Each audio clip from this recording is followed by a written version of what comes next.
I'm a diva. I'm a diva. I'm a diva.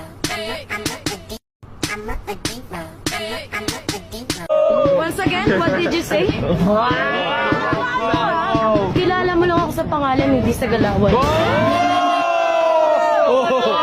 Tandaan mo, papunta ka pa lang, pabalik na ako. Marami na ako napabagsak dito. I'm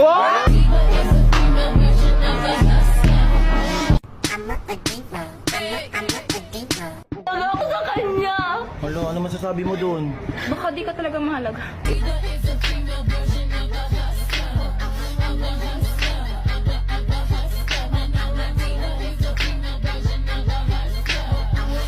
I'm a diva. I'm a diva.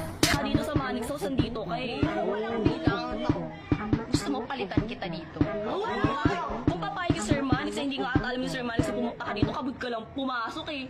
Ano agad pa ba? Ano? Walang paalam? Walang paalam? Ano yung trespassing? OMG. Elaine, grabe. Tsaka di naman yung...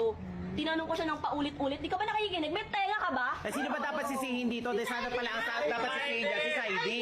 Kasi nag-aaway kayo ng ganyan. Gito na lang, ibigay mo na lang si Saidi kay Elaine. Oh. Anong ibigay si Saidi kay Elaine? Hindi pwede. Hindi ako papayag. Uy, bakit ka naman papayag? Sino? Ikaw yung bakit Elaine niya? ay.